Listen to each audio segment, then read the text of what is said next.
Bonjour. Donc nous allons essayer de traiter aujourd'hui le dernier chapitre du module de génétique du 4e semestre de la filière SVI. Ce chapitre concerne les notions de complémentation et de groupe de complémentation. Alors ça utilise un peu de la génétique classique, c'est-à-dire on étudie des gènes par utilisation de mutants. Et ça se fait chez un organisme à cycle haplodiplobiontique. On va voir après pourquoi un organisme à cycle haplodiplobiontique. Et comme exemple, on va prendre les chaînes de biosynthèse de certains produits chez ces micro-organismes. Alors tout d'abord, la plupart du nutriment que la bactérie ou la levure synthétise elle-même sont synthétisés en plusieurs étapes enzymatiques à partir de substrats initiaux. Donc plusieurs étapes enzymatiques, ça veut dire qu'il y a plusieurs réactions. Chaque réaction, elle est catalysée par une enzyme et chaque enzyme est codée par un gène. Alors pour que l'organisme soit ou ait un phénotype sauvage, il faut que tous les gènes de la chaîne de biosynthèse du nutriment en question, il faut que tous ces gènes soient à l'état sauvage. Alors si au moins un gène il est muté, la souche perd le phénotype sauvage et donc devient auxotrophe pour le nutriment en question.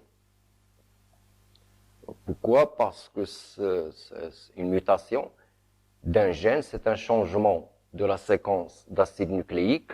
Alors, ces notions sont traitées plus en détail au module de biologie moléculaire du 5e semestre de la filière toujours SVI.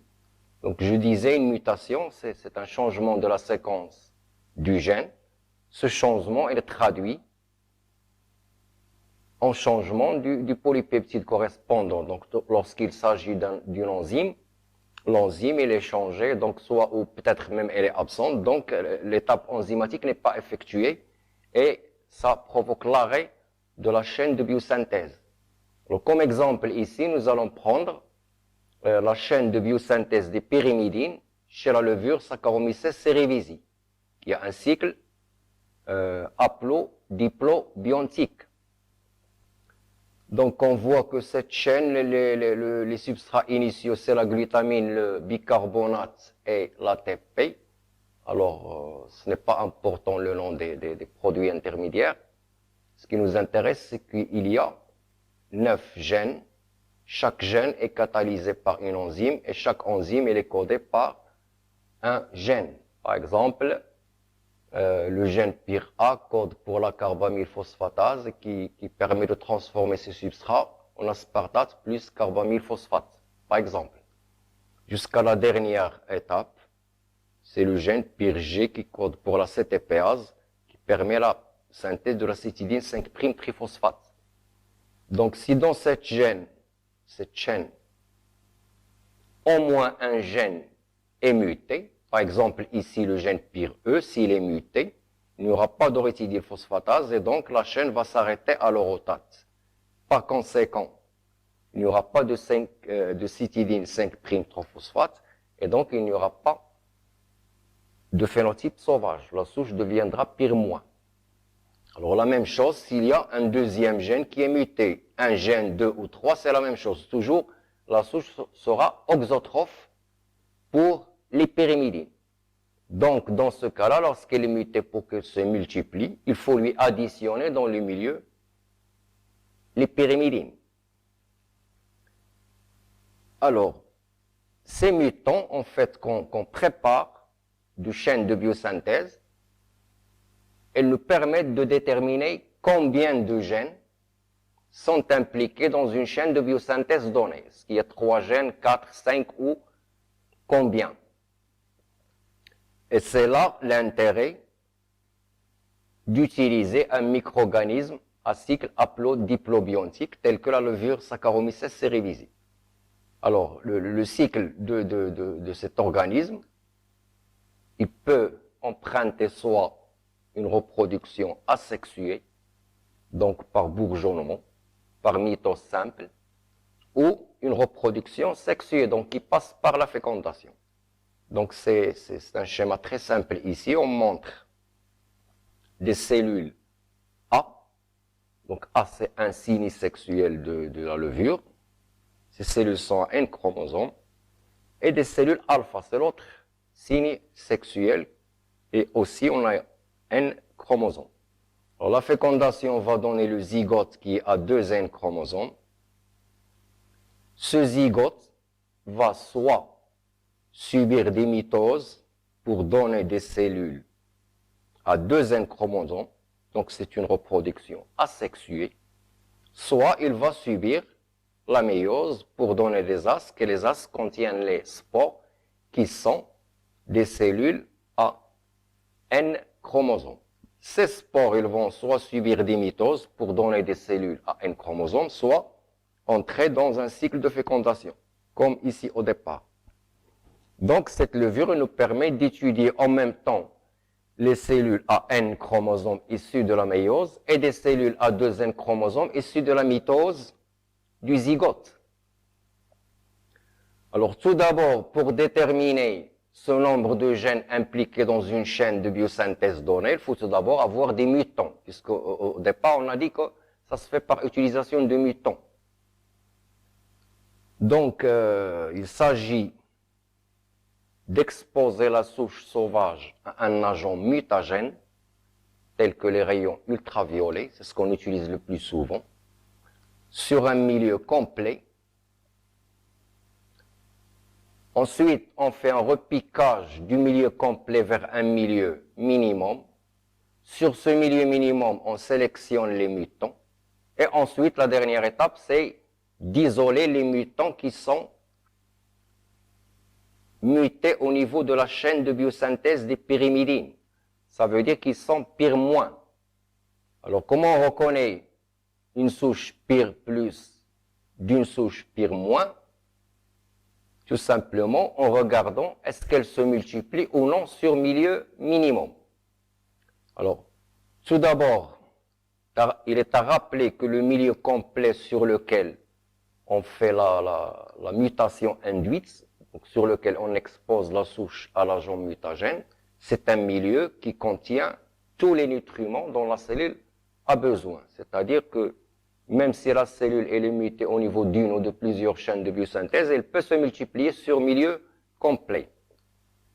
Par contre, un milieu minimum ne contient que les sels minéraux et la source de carbone. Donc, une souche quelconque, pour qu'elle puisse se multiplier sur un milieu minimum, il faut qu'elle soit sauvage pour toutes les chaînes de biosynthèse. C'est-à-dire qu'il faut qu'elle soit capable de synthétiser tous les nutriments dont elle a besoin. Si au moins une chaîne de biosynthèse est mutée, elle ne pourra pas se multiplier sur milieu minimum. Pour se multiplier, il faut lui additionner le nutriment qui manque. Donc, nous avons ici un schéma qui détaille un petit peu ces étapes. Donc, sur milieu complet solide, fait un étalement du micro-organisme. On fait une incubation. Alors, pour la levure, c'est généralement 25 degrés. Et on obtient un certain nombre de colonies. Puisque ça a été déjà soumis à l'action de l'agent mutagène, donc parmi ces colonies, il y en a celles qui sont mutées et celles qui ne le sont pas. Sur ce schéma, on résume un petit peu les détails de toutes ces étapes. Donc, comme on avait dit, on commence par un étalement de la souche sauvage sur un milieu complet. On fait agir des rayons ultraviolets qui vont créer des mutations. Après incubation, on va avoir un certain nombre de colonies. Parmi ces colonies, on a celles qui sont mutées et on a celles qui ne le sont pas.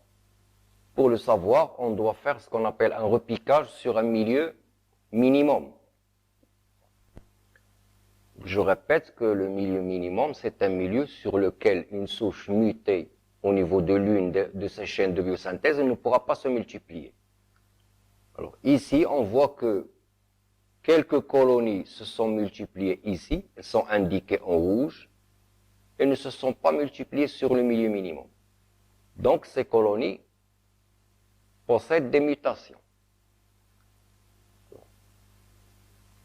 Dans l'une des chaînes de biosynthèse. Alors, laquelle des chaînes de biosynthèse, on ne le sait pas. Pour le savoir, il faut revenir au milieu complet de départ et refaire un repiquage sur un milieu minimum, cette fois-ci additionné de pyrimidine. Les colonies qui se multiplient sur milieu minimum additionné de pyrimidine et qui ne se multiplient pas sur milieu minimum tout seul, ce sont des souches qui ont besoin de pyrimidine pour se multiplier. Donc, ce sont des souches qui ont perdu le phénotype PIR+. Elles sont devenues auxotrophes pour les pyrimidines. On prend l'exemple de ces 3 colonies. Ils n'ont pas donné de colonies ici après repiquage, et non plus, ils n'ont pas donné de colonies ici. Donc, elles sont mutées quelque part ailleurs que la chaîne de biosynthèse de pyrimidine. Donc, c'est indiqué ici. Ça, c'est une manière d'isoler une souche mutée pour une chaîne de biosynthèse donnée. Et je répète ici, on prend comme exemple la chaîne de biosynthèse des pyrimidines. Alors, afin de pouvoir utiliser nos mutants pour déterminer le nombre de gènes impliqués dans la chaîne de biosynthèse, on aura besoin d'utiliser des mutants qui sont mutés au niveau d'un seul gène. On va voir pourquoi. C'est marqué ici, parce que ici vous avez le génotype sauvage, donc le phénotype sauvage et les PIR+, tous les gènes sont à l'état sauvage. La souche, elle est autotrophe pour les pyrimidines. Elle est capable de synthétiser, donc elle peut se multiplier sur milieu minimum. Ici, nous avons une souche qui est PIR-, parce qu'elle est mutée au niveau des 2 gènes, qui sont PIR-C et PIR-E. Alors, qu'elle soit mutée au niveau des 2 gènes, ou d'un seul des 2 gènes, ou mutée au niveau de 3 gènes, le résultat sera le même. Ce sera toujours auxotrophe pour les pyrimidines. Nous, ce qui nous intéresse, c'est d'avoir des souches qui sont mutées chacune au niveau d'un seul gène. Alors, pour isoler ces souches, on doit faire un croisement de la souche mutée avec la souche sauvage. Alors, point de vue génotype, une souche mutée au niveau d'un seul gène diffère de la souche sauvage par ce seul gène, puisque c'est le seul qui est muté. Donc, le croisement de cette souche mutée avec la souche sauvage doit donner le résultat d'un monohybridisme lorsqu'on analyse les spores en vrac, c'est-à-dire la souche PIR- croisée avec la souche sauvage qui est PIR+, doit donner une descendance en spores en vrac qui est constituée de 50% qui sont auxotrophes et 50% qui sont autotrophes pour le pyrimidine. Alors, lorsqu'on obtient ce résultat, ça veut dire que la souche PIR- qu'on a isolée, elle est mutée au niveau d'un seul gène. Alors, bien sûr, si on fait ce croisement, on n'obtient pas le résultat du monohybridisme, c'est-à-dire 50% PIR- et 50% PIR+, ça veut dire que cette souche, elle est mutée au niveau de plus qu'un gène. Donc, une souche qui est mutée au niveau de plus qu'un gène ne nous intéresse pas pour déterminer le nombre de gènes impliqués. Alors, après avoir isolé un certain nombre de souches qui sont mutées chacune au niveau d'un seul gène, on doit procéder à ce qu'on appelle des tests de complémentation. Alors, c'est quoi un test de complémentation? C'est tout simplement, c'est un test qui permet de voir est-ce que 2 souches qui sont toutes les 2 mutées au niveau d'un seul gène, est-ce qu'elles sont mutées au niveau d'un même gène ou au niveau de deux gènes différents? Alors ici, on a l'exemple de deux souches PIR1, qu'on a appelées 1 et 2. Toutes les deux sont mutées, sont PIR-. On fait la fécondation entre les deux souches, donc entre la A, qui est le signe sexuel, et l'autre souche alpha, qui est l'autre signe sexuel, qui sont toutes les deux, bien sûr, à N chromosomes. Et on analyse le phénotype du zygote issu de cette fécondation. Alors, donc là, on aura besoin d'analyser des cellules à 2 N chromosomes. C'est ça l'intérêt du cycle haplodiplobiontique. Donc, on a deux cas. Soit que le zygote issu de cette fécondation, il a le phénotype sauvage, il est PIR+. Dans ce cas, on dit que les deux souches se complémentent entre elles. Il y a complémentation. Si ce zygote, il est de phénotype PIR-, c'est-à-dire s'il est auxotrophe, ça veut dire qu'il n'y a pas de complémentation. Et donc la souche PIR1 et PIR2 ne se complémentent pas. Alors, on peut interpréter ça par un schéma. On va prendre le premier cas où les deux souches sont mutées au niveau du même gène de la chaîne de biosynthèse, qui est dans notre cas les pyrimidines. Donc nous avons ici un chromosome représenté avec un certain nombre des gènes de cette chaîne de biosynthèse et l'autre souche, PIR2, avec le même nombre de gènes sur le même chromosome. Ces deux chromosomes, bien sûr, ce sont des chromosomes homologues. Alors après fécondation, on voit que les deux souches sont mutées chacune au niveau d'un seul gène. Et en plus, c'est le même gène qui est muté chez les deux souches. Donc chez le zygote, l'enzyme de la chaîne qui est absente, elle est codée par le même gène qui est muté ici. Donc chez le zygote, cette enzyme, elle manque. Donc la chaîne de biosynthèse ne va pas pouvoir continuer. Et le zygote sera de phénotype muté, sera PIR-. Il n'y a pas de complémentation ici. Les deux souches ne se complémentent pas. Et c'est le même gène qui est concerné. Donc ces deux mutations correspondent tout simplement à deux formes alléliques d'un même gène. Autrement dit, ce sont des mutations qui sont allèles. Et ça veut dire, par ce test de complémentation, ça veut dire que ces deux souches, 1 et 2, sont mutées au niveau d'un même gène, puisqu'elles ne se complémentent pas. Le deuxième cas, c'est lorsque les deux souches sont mutées au niveau de deux gènes différents. Donc je refais ici le même chromosome avec le même nombre de gènes, mais PIR1, la souche PIR1, elle est mutée au niveau d'un gène, la souche PIR2 est mutée au niveau d'un autre gène. Alors après fécondation, on va avoir le zygote qui est à 2 N chromosomes, donc vous voyez ici les deux chromosomes homologues. L'enzyme qui manque à cause de cette mutation ici, elle est codée par ce gène qui est sauvage. C'est l'inverse pour l'autre. L'enzyme qui manque à cause de la mutation de ce gène, elle est codée par ce gène qui est sauvage. Donc, chez ce zygote, les deux enzymes sont présentes. Donc, la chaîne de biosynthèse pourra continuer et on aura un zygote qui a un phénotype sauvage. Donc, les deux souches, PIR1 et PIR2, se complémentent. Et ces deux mutations sont deux formes alléliques de deux gènes différents. C'est pourquoi on dit que ces deux mutations ne sont pas allèles. L'une n'est pas allèle de l'autre. Alors, après avoir donc fait ces tests de complémentation, on cherche le nombre de groupes de complémentation.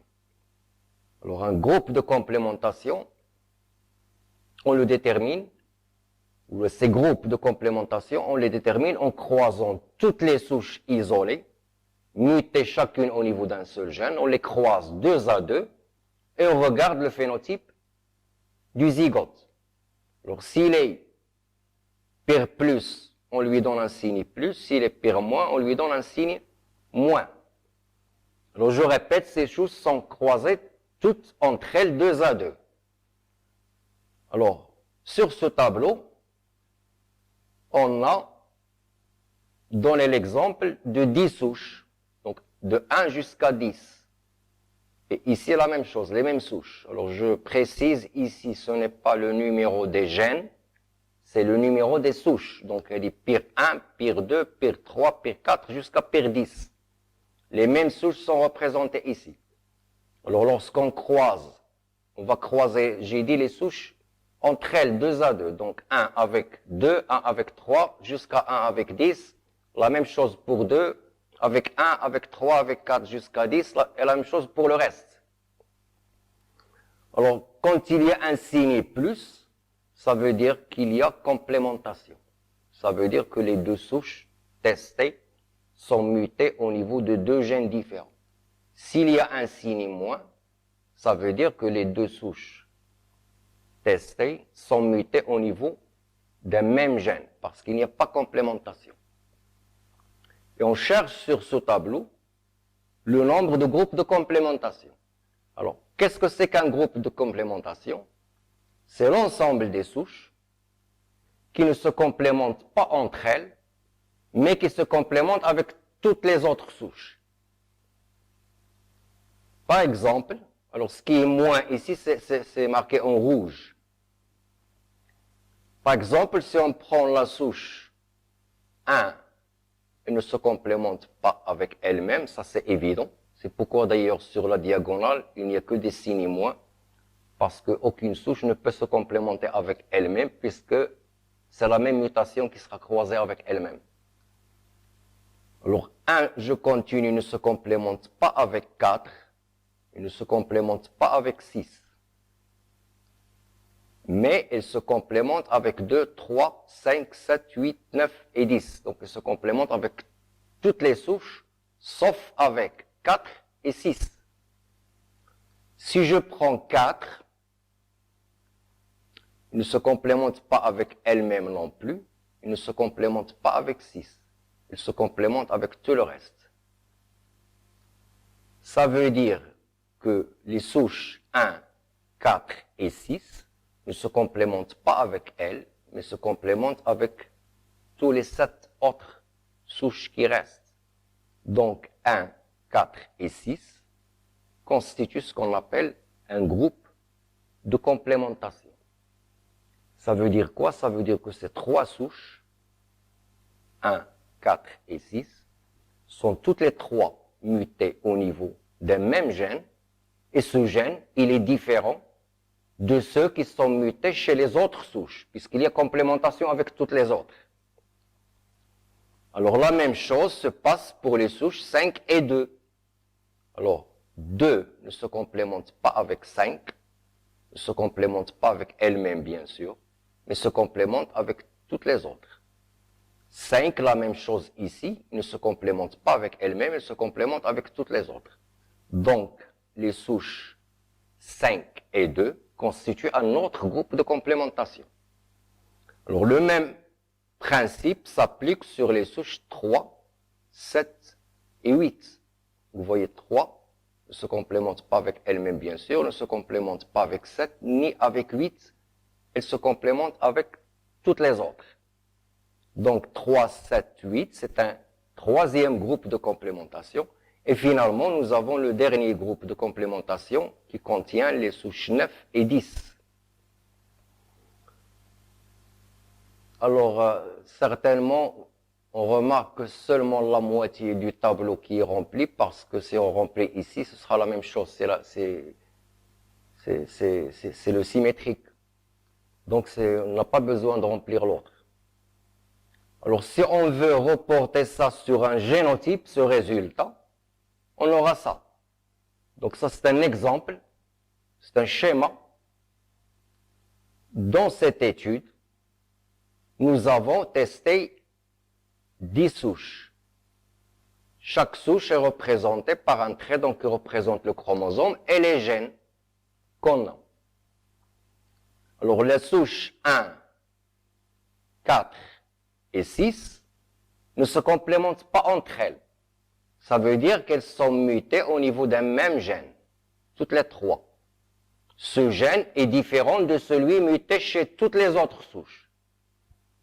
Vous voyez, ce gène, il est sauvage ici, chez 5 et le reste.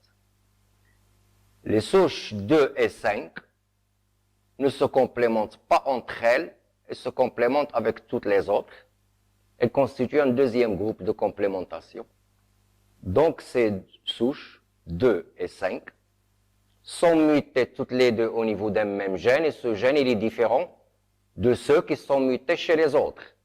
La même chose pour les souches 3, 7 et 8. Donc c'est un troisième gène. La même chose pour les souches 9 et 10. Donc on a affaire à un quatrième gène. Ça veut dire que lorsqu'on trouve, l'on met en évidence 4 groupes de complémentation, ça veut dire qu'on a mis en évidence au moins 4 gènes qui sont impliqués dans cette chaîne de biosynthèse. Alors je signale que ici, exprès, je n'ai pas représenté les mutations au même endroit. Par exemple, pour ce gène qui est muté chez les souches 1, 4 et 6, ce n'est pas le même endroit parce que ce n'est pas forcément la même mutation. Ce sont des mutations allèles, mais pas forcément identiques. Celui-là, par exemple, il est muté au niveau d'un endroit du gène, celle-là au niveau d'un autre endroit du gène, puisque quand on a préparé les mutants, on a fait agir un agent mutagène, et c'est des mutations qui sont au hasard, aléatoires.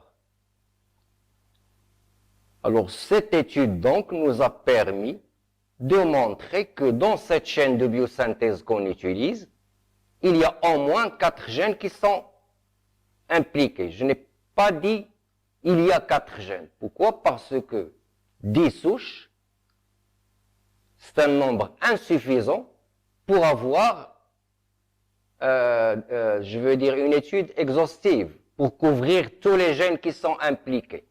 Pour avoir de façon certaine tous les gènes qui sont impliqués, il faut analyser plus que 10, des dizaines de souches. C'est pourquoi c'est marqué ici 4 gènes. Peut-être si on additionne d'autres souches, on aura peut-être plus que 4 gènes. Mais ça, c'est un schéma pour comprendre.